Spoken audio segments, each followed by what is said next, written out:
Hey, Glovelies, and welcome to Glove Actually. I'm Courtney. I'm Hallie. And I'm Melissa. And this week we have tons to talk about. We are going to talk about our favorite mascots, all like the fun shenanigans that make baseball games great. But remember, if there's anything that you want to hear us talk about here on the podcast, make sure to leave it in the comments and hopefully we will be able to bring some of your ideas to life. All right, friends. So let's kick it off with Pookies of the Week. Melissa, who's your Pookie of the Week?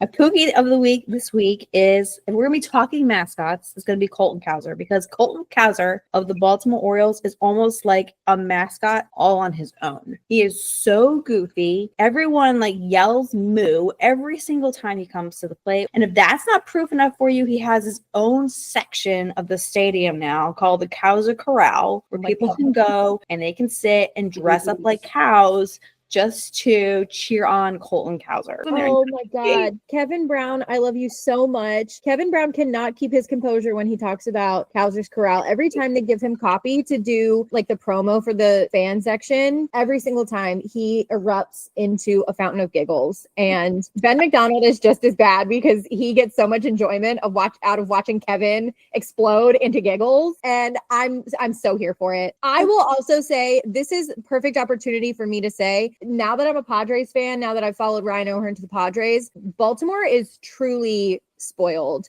Shout out to the whole Masson broadcast team, because that broadcast team is absolutely elite. The San Diego broadcast team, they're also really great, but there is nothing like the Masson broadcast crew. So shout out Masson broadcast crew. We love you so much. You guys are elite S tier. Agreed. Hallie, do you have your Pookie of the week? Yes, I'm ready. My Pookie of the week is a double Pookie. It is Shelly and Sheldon of the Daytona Tortugas, one of the minor league teams down here in Florida. They are married, and that's couple goals. I love any sort of lore within the mascot canon. That's always just so fun for me. My Pookie of the week is also a mascot. My Pookie of the week is Dinger from the Colorado Rockies. Hands down, the cutest mascot in all of Major League Baseball. He was hatched from a dinosaur egg in the 1990s. And the whole lore about that is when they were building Coors Field, they found dinosaur fossils under where they were digging. So they had them excavated and cataloged and everything. And because of that, the Colorado Rockies didn't really have a mascot before Dinger, but once they had the whole fossil thing happen, when Coors Field reopened, they hatched Dinger from a giant egg in the middle of the field. It was the cutest thing ever. So shout out Dinger. You are S tier to me, baby. That is awesome. I did not know that. That's a fun fact. I'm gonna have to tell my son that fun fact. You have to look up the video. It's so cute. Okay, Glovelies, we want to hear from you. Who is your Pookie of the week for the week? Let us know in the comments. All right, moving on, Glovelies. Let's dive right into our top 5 of the week for the week. This week, it's going to be our top 5 cutest MLB mascots. Okay, Melissa, who is your number 5? My number 5 cutest mascot. Sorry, Birdland. The Oriole bird is at number 5. He is cute. There are definitely some cuter mascots out there. I was not as familiar with all the mascots until recently, and that's okay. He absolutely could be cuter, and I have thought a lot about how I would make Oriole bird cuter. I will say this weekend I went to a game and I was kind of surprised. I did not know that his hat came off his head. Oh, yeah. The first time I've ever seen him take his hat off his head and put it on a kid. And I don't know if it's just because I'm just not paying that close attention to him, but it was the first time I ever saw that, and I was like, oh, that's pretty adorable. But it's like when you go to Disney World and the first time you see Goofy without a hat, it's weird. I think any Disney character without a hat or a little accessory on the top of their head, I'm sorry, you're naked to me. It's just you take your dog's collar off and you're like, hee, you're naked. He naked. That's exactly what it is. Hallie, who is your number 5 cutest mascot? My number 5 cutest mascot is Lucille of the San Francisco Giants. Did you guys know that Lucille actually got inducted into the Mascot Hall of Fame this year? I didn't know that. What? And yes, and he has parents. Oh, that's funny. Yes. Well, the Oriole bird does too. I think a lot of the mascots actually have parents. Oh, that's right. I think the lore of the mascots is more interesting than the game. That's so valid. Hallie lives for this episode. She likes the world building. But you know, it's very funny. Mascots actually are very stressful for me to be around. I think they're a little bit scary, all of them, even the cute ones. There's always a little bit of fear whenever I'm close to one. That's valid. My number 5 mascot is Blooper from the Atlanta Braves. He is so silly. I think if you are silly and you don't take yourself too seriously, that just makes you so cute. So Blooper gets my number 5 spot. Shout out Blooper, even though I just about detest everything else relating to the Atlanta Braves. So real. That's actually a good segue into my number 4 because it pained me to pick this mascot. My number 4 is Wally from the Boston Red Sox. But anyways, yes, Wally is my number 4. What about you, Hallie? My number 4 is someone I have brought up on the pod before. Brand new to the MLB mascot game. It is Jochi from the Tampa Bay Rays. I did a lot of snooping in the comments on her introduction post on Raymond's profile, and she appears to be a tie-in partner and ambassador for the Tampa Aquarium. And I think that's really nice. And I think it's cool that we now have 2 animal ambassador mascots. The other, of course, being Stinger, who once we're back at the Trop, I hope will be there to greet us when we go to pet the Rays. Crossing our fingers. My number 4 is Orbit from the Houston Astros, who I think is like Blooper's cuter cousin. And that is not a put down to Blooper. You still made the top 5, baby, but Orbit is cuter. And I love his name. I think that it's a great tie-in with the Astros. And he's just so furry and cute. How can you, and like he has like the cutest face. How can you not love him? Melissa, let's get your number 3. My number 3 was Dinger from the Rockies. I know you guys are very big fans of Dinger. I think he's very, very cute. There were 2 others that I actually thought were cuter. So valid. Beauty and cuteness are in the eye of the beholder. What about you, Hallie? My number 3 is Orbit. You've already discussed how precious he is. And what more is there to say? He's a cute little alien. Like, what is there not to like?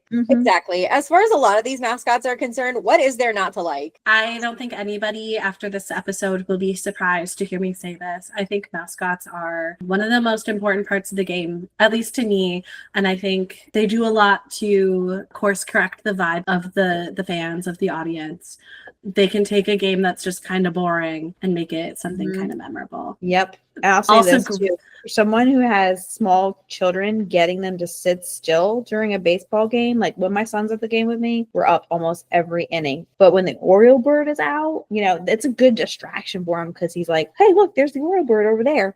It's really good to keep kids engaged in the game too. Yeah, the work that mascots do, it looks like playing to us, but it's very important, I think, to the overall experience at the games. I 1000% I approve that message. My number 3 is Clark from the Chicago Cubs. He is a bear. And he's very cute. I love whenever he puts an accessory on his face, like if he has like sunglasses, if he puts his hat backwards. He gives off a lot of like young vibes. And again, I feel like that's great for getting kids interested, getting kids involved, and the relatability just kind of is automatically kind of built in when you have sort of like a younger aesthetic to them. And Raymond is the same way. The Tampa Bay Rays mascot, he wears shades, and during the last game that we went to, we noticed that he was bopping around with his like full-size tablet, his like Raymond size tablet. So Raymond is an iPad baby confirmed.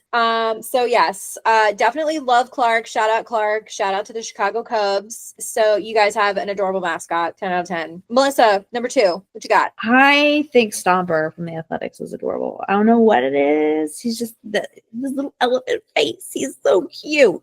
I saw him and I was like, oh, I love him. I kind of want to just give him a great big hug. Genuinely, I feel like any mascot that is like illustrated or created in a way that has them like perpetually smiling, it can kind of come off as creepy. But if you do it right, depending on how the rest It's of them all is shaped, in the eyes. It's 1000%. all in the eyes. 1000%. The eyes on a character, it can go from sociopath to friendly best buddy so easily. And it's like by millimeters. So easily. You're very Courtney, there is a bear in the MLB that is cuter than your number 3 pick. Wow. And that is my number 2 pick, TC Bear of the Minnesota Twins. Oh, okay. That's fair. Especially because he is a big fan of the kids. The kids are a big fan of him.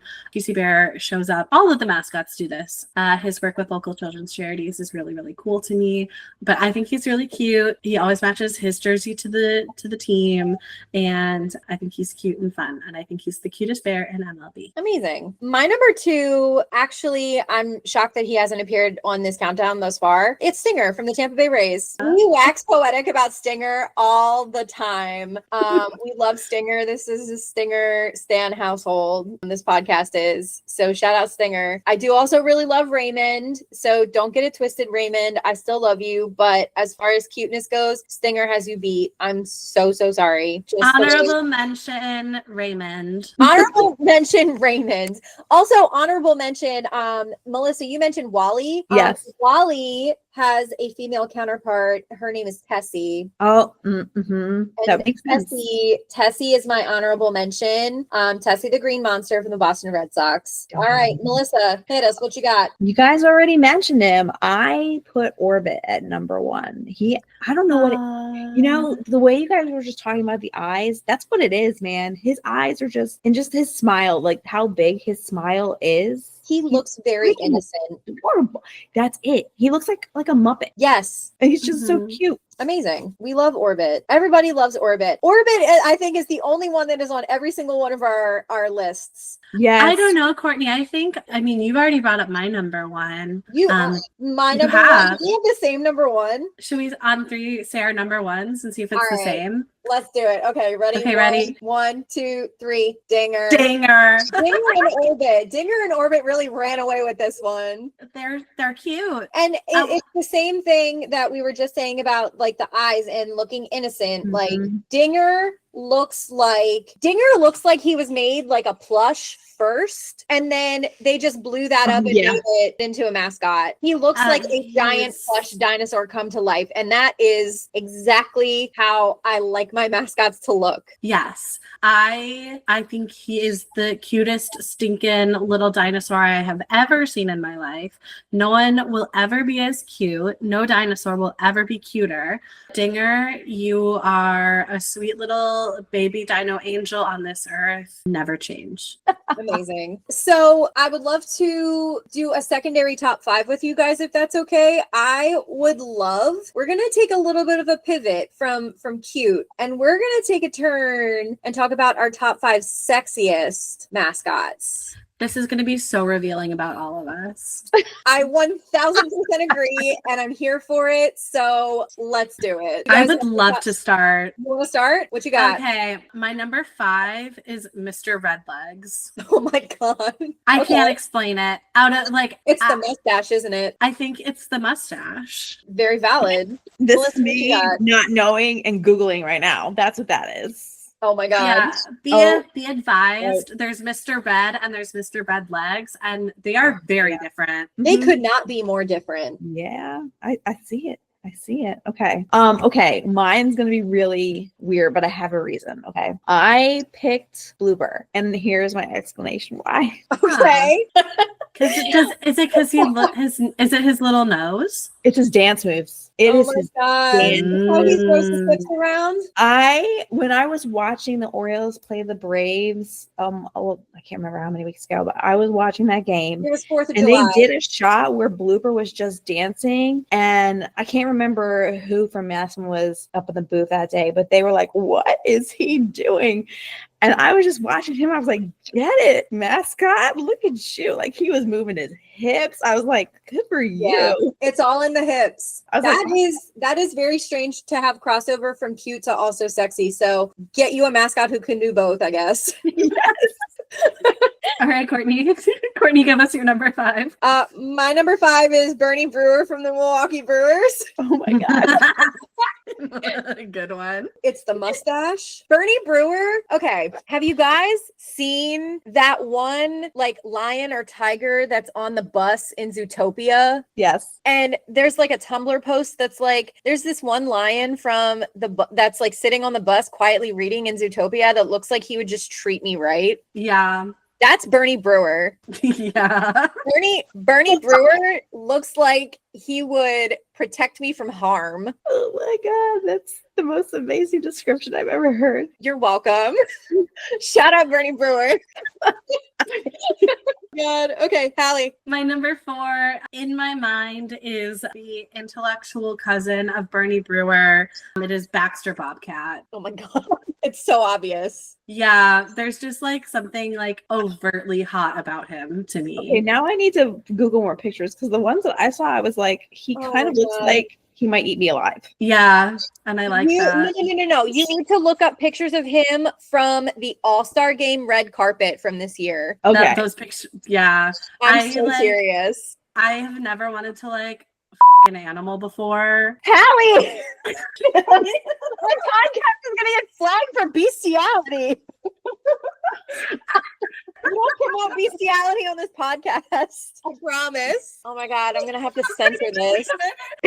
He looks like a regular from Studio 54. We gotta move on.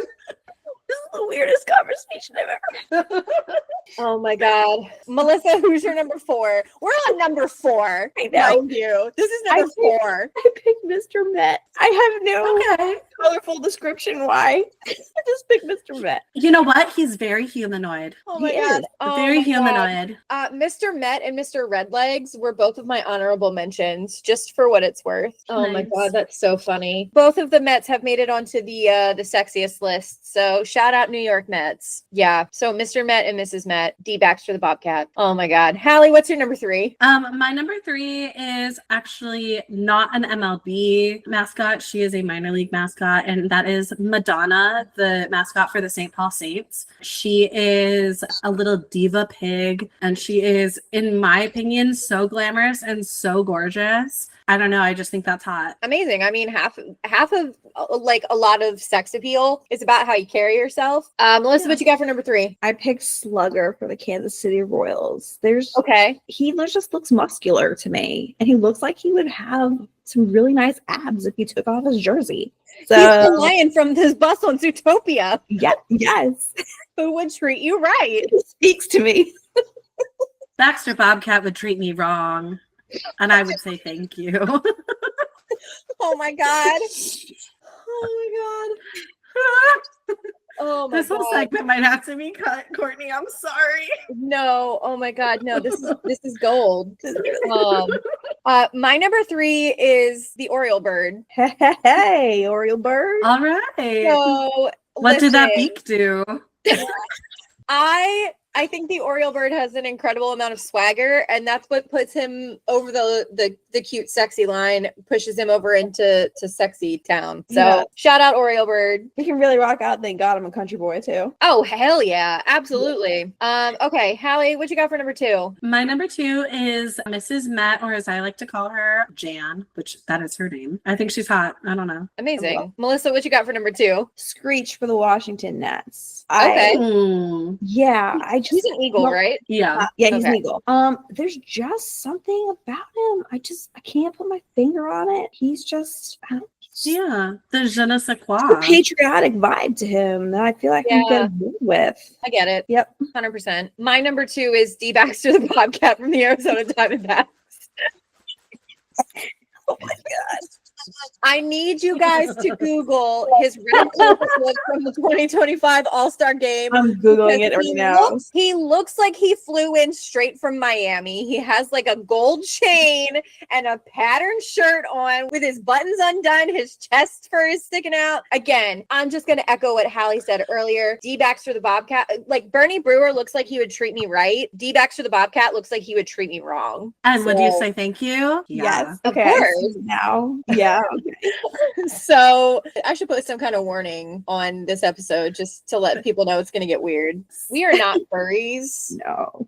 No. No. Oh my no. God. No. So no. No, and So like I good. said, I'm actually like a little bit afraid of mascots. Courtney has seen me like at baseball. Anytime we're like, we go up to say hi to Ray, they'll come out and we'll sometimes go up to say hi if we're like refilling our drinks or something, and we'll say hi to them. I have never once like gotten close to one, and I don't even make eye contact with them. You're like, I will admire you from afar, but please. I'll say I like your hair tinsel to Ray, and then I'll keep it pushing. Like You have I like your hair tinsel, and then you have me who literally made Raymond his own friendship bracelet. should we move on to our number ones? Yes. My you number know what? one. You know what's crazy is I think we might all have the same number one. I have a feeling that we do. On the count of three, should we all say it? Yeah. All right. Ready? One, One, two, two, three. three. Rosie Red. Yes. Yeah. Rosie Red, hands down, the sexiest. Girl's got it going on. Mm-hmm. She looks like Mhm. Dottie Henson. She does. Mhm. Oh my Mhm. God. So iconic. She Yeah. is always like styled to the nines. She always looks perfect. So shout out Rosie Red. Yes. Get She's it, like girl. a You're so classy hot. 40s lady. That's what she is. Yes. Yeah. 1000%. Sometimes, you have like both of the both sides of the coin of sexy. You have D-backs or the Bobcat, and then you have Rosie Red. They're two very different like aesthetics. They're two very different like presentations, but both of them are sexy in their own way. Yeah. I feel like Rosie Red with School Baxter. 1000%. Oh my God. absolutely. He would bend the knee. Yeah. I think we all would for Rosie Red. I absolutely would. I would bend. Bend the knee. I love it. Okay, so, all right, lovelies, before we wrap things up for today, we are going to leave you with some recommended media for this week, courtesy of our very own Melissa at No Regrets Reader. Melissa, take it away. All right, this week, back to the baseball romance. I'm going to give you a series called the Daytona Fury series by C.L. Rose. First of all, for most of you who read fiction and you read the baseball romances, like Daytona Fury. What the hell's the Daytona Fury? That's not a real team. No, it's mostly fictional teams. Every now and then you'll get really lucky and you'll have an author that mentions real true teams, but you get a lot of fake fictional names when you're in these baseball romances. So this series centers around the Daytona Fury. There are 3 interrelated baseball romance. And so speaking of mascots, tying it in, the first book 1, it's called Wild Pitch, and it kicks off when the pitcher gets into a pickle when he has a literal throwdown with his team mascot. So it basically ends up giving him a bad image, and he's already struggling with his image as it is. So he needs to do something to make himself look better and make him look like he is a rational human being who's worthy of being a member of this team. So his solution is, hey, my sister's best friend could work as a fake dating situation and make me look good. Like, hey, she can come in, move in with me for a little while. We'll pretend like we're dating. I'll look like I'm in a normal relationship, a normal person, and everything will be good. And of course, as we know, fake dating in romance books always leads to some romantical moments. So that's book 1. I love fake dating. That's like one of my favorite tropes. Me too. Yes, I do appreciate the fake dating trope, and you find it a lot in sports romance. That is like, and I think that's like a very common theme is, hey, I need to. It's the fantasy, the best case scenario arranged marriage. Yes, which I do Yeah. appreciate in arranged marriage too. Although arranged marriage, you're going to find more in a mafia romance. Oh my God. I one time had a nightmare that my mom sold me to be an arranged marriage situation. That's like the fanfics where you get sold to One Direction in the middle of the Yeah, night. exactly. Oh my God. That is Yeah, my literal nightmare. Being sold to One Direction in the middle of the night, or being Yeah, sold to for Mafia Mafia Wars points. coins. Both. Oh my God. Wow. Oh my God. Okay, so that's book 1. Book 2 is called Scoring Position. Okay, so this one centers around the catcher of the Daytona Furies. He had a bad experience when he lost his virginity. So he's in his 20s and he's only ever slept with somebody one time. Is his name Hadley Slutchman? No, but it does start with an A. His name is Ace. So let's pretend. Okay, but anyways, so Ace here is also in the process of trying to graduate from college because he made a promise to his grandma that he would graduate from college. He's only got one class left to graduate, and he's doing all this while he's playing baseball. Admirable. Who has time to do a college degree while you're playing baseball? His class that he chooses to take his last semester, human sexuality. And clearly, he has no knowledge of human sexuality, so he hires himself a tutor. Ooh. Yep. And what you end up with here, his tutor is older, more experienced, and she has plenty to show him. So you have a little spicy reverse age gap situation with this book. Ooh, an anatomy class? That's so fun. Yeah, it's kind of funny too, because they like describe some of the lessons that he's learning, and she walks him through it, and I'm like, interesting. I may have to look that up. Melissa said, "Give me some inspo, baby." Exactly. More information, please. I'm learning as I read. Oh my God. And then book 3, which is the reason why I picked this series up in the first place. It's called Double Play. So it is a Why Choose book. The FMC moves to Daytona. She moves in with her step brother, and who is a teammate on the Daytona Furies. And he also rooms with another member of the Daytona Furies. These two, the step siblings, have had like sexual tension for years, but have never acted on it because, of course, it's a little bit of a taboo situation. But now they're living together and things heat up a little bit. But the other teammate and roommate also has interest in the FMC. So you get she's kind of like going back and forth between the two. And it's, they're all okay with the situation. So it's a little scandalous, but it's hot, actually. So, but you get the roommates, Why Choose, a little bit of Grumpy versus Sunshine, because the MMC, who's not her stepbrother, he's one of those people who doesn't interact well with anybody on the team. He kind of just wants to be by himself. He wants to play ball. He doesn't want to go out with anybody. His focus is baseball, baseball, baseball. He doesn't even want to be around any other people. So she breaks him down. As I mentioned before, I love it when you have a grumpy man that gets broken down by a woman. It's such a good storyline. Anyways, those are the 3 books. Yes, it's a good series. So Daytona Fury, CL Rose is the author. Definitely check it out. And you don't necessarily need to read them all. The other characters do pop up in the other books, but you don't have to read them all. So if, like me, the Why Choose situation draws your eye, you can go right to that book if you wanted to. Nice. I love that. That kind of seems like there's something for everybody in that series. And who doesn't love that? Yes. I like it when it mixes it up. Sometimes you get a series and it's kind of like the same theme throughout, but this one definitely mixes it up well. All right. Amazing. Thank you so much, Melissa. Those sound incredible. And for our listeners who may want to get in touch with you to ask questions or make recommendations of their own, where can they find you? On Instagram and Facebook at no_regrets_reader. I definitely love recommendations. All right, lovelies, that's going to do it for this episode of Love Actually. Thank you so much for joining us. Melissa, what are you looking forward to this week, and who do you hope has fun? I will kind of give you the opposite. I know who I don't want to have fun this week, and I don't want the Boston Red Sox to have fun this week. I'm kind of hoping that the Orioles will beat them in this series that they're currently playing. So I really, really hope that the Red Sox don't have fun. Let's mess up their record a little bit. Oh my gosh. That's just fun rivalry talk. Yes. Hallie, what about you? Who do you hope has fun this week? What are you looking forward to? I hope Raymond has fun this week.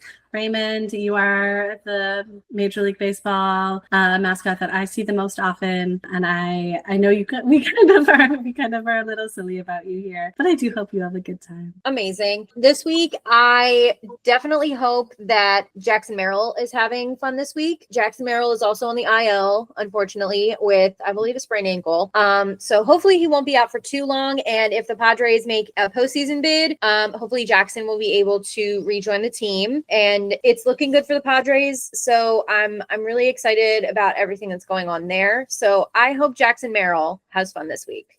All right. So this has been Glove Actually. I'm Courtney. I'm Hallie. And I'm Melissa. Have a great week, lovelies. And as always, be kind, keep it cute, and Stay Stay glowly. glowly.